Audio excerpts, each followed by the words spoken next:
कई बार ऐसा होता है ना कि कोई कहानी हम इतनी बार सुनते हैं कि उसका जो असली मतलब है वो कहीं खो सा जाता है। आज हम एक ऐसी ही बहुत मशहूर कहानी की परतों को खोलने जा रहे हैं। 5 रोटियां और 2 मछलियों की। चलिए देखते हैं कि ये सिर्फ एक चमत्कार की बात नहीं बल्कि उससे कहीं ज्यादा गहरी है।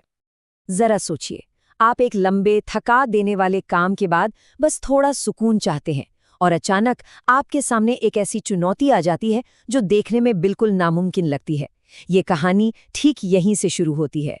तो बात कुछ यूं है कि यीशु के शिष्य यानी प्रेरित अपने मिशन से लौटे हैं। वे थके हुए तो हैं, लेकिन साथ ही इस बात के लिए बहुत उत्साहित भी हैं कि उन्होंने जो कुछ भी किया और सीखा वो सब यीशु को बताएं। तो जब शिष्य वापस आकर यीशु को सब कुछ बता रहे थे, यीशु उनकी थकान को महसूस कर सकते थे।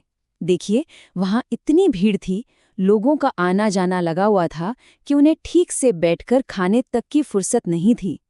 तो यीशु ने उनसे कहा, चलो यहाँ से किसी शांत सुनसान जगह पर चलते हैं जहाँ थोड़ा आराम कर सकें। तो ठीक है, वे सब एक नाव में बैठकर एकांत की तलाश में निकल पड़ते हैं। लेकिन उनकी ये योजना ज्यादा देर नहीं चली। लोगों ने उन्हें जाते हुए देख लिया और कई गांवों से लोग पैदल ही दौड़ते भागते उनसे पहले ही उस जगह पहुंच गए।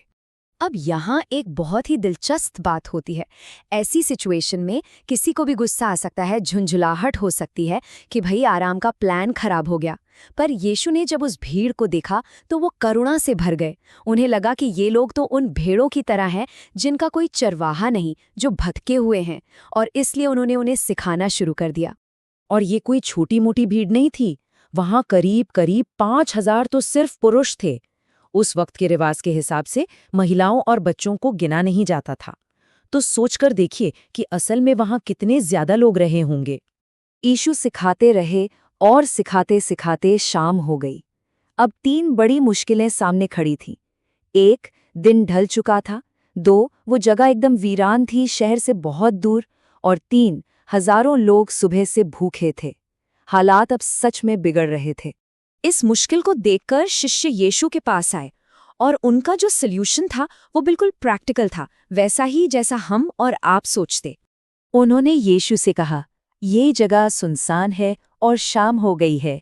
आप लोगों को भेज दीजिए ताकि वे पास के गांवों में जाकर अपने लिए खाना खरीद सकें।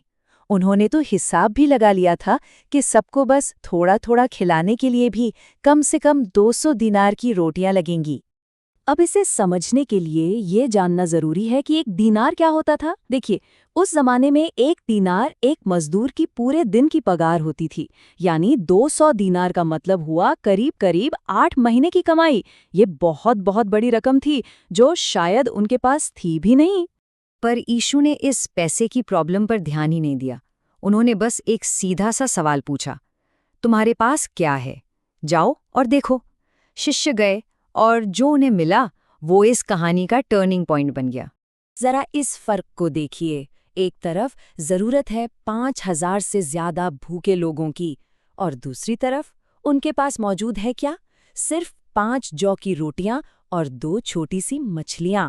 ये तो मतलब किसी भी हिसाब से पूरा नहीं पड़ सकता था। लेकिन जहां शिष्यों को सिर्फ कमी दिखाई दे रही थी, यीशु ने कुछ और ही देखा। उन्होंने बहुत शांति से, बहुत सरल तरीके से काम किया।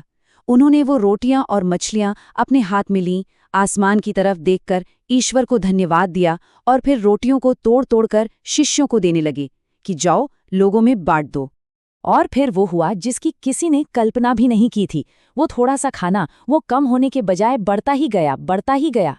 हर एक इंसान ने पेट भर कर खाया। ऐसा नहीं कि बस काम चलाने के लिए थोड़ा थोड़ा मिल गया हो, नहीं, सब पूरी तरह से तृप्त हो गए। लेकिन कहानी का सबसे हैरान करने वाला हिस्सा तो अभी बाकी था। ये सिर्फ भूख मिटाने की घटना नहीं थी। ये इस बात का सबूत था कि जब विश्वास होता है तो चीजें सिर्फ जरूरत पूरी नहीं करती, बल्कि उम्मीद से कहीं ज्यादा हो जाती हैं। जब सबने खाना खा लिया तो यीशु ने अपने शिष्यों से कहा, जो टुकड़े बच गए हैं उन्हें इकट्ठा कर लो ताकि कुछ भी बर्बाद ना हो। जब उन्होंने ऐसा किया तो जो नंबर सामने आया वो अपने आप में एक गहरा संदेश था। बचे हुए खाने से पूरी की पूरी 12 टोकरियां भर गईं। ये कोई इत्तेफाक नहीं था। वहां 12 शिष्य थे और हर एक के हिस्से में एक टोकरी आई। ये दिखाने के लिए कि जो दिया गया था वो न सिर्फ सबके लिए काफी था, बल्कि इतना ज्यादा था कि शुरू में जो था उससे भी कई गुना ज्यादा बच गया। और आखिर में ये कहानी हमारे लिए एक सवाल छोड़ जाती है। सोचिए, जब हमारी अपनी जिंदगी में किसी चीज की कमी होती है, चाहे वो संसाधन हो, हिम्मत हो या फिर वक्त, तो हमारा ध्यान किस पर जाता है? क्या हम सिर्फ उस कमी को देखते रहते हैं, या फिर हम उस संभावना पर भी नजर डालते हैं जो उस कमी को भी बहुतायत में बदल सकती है?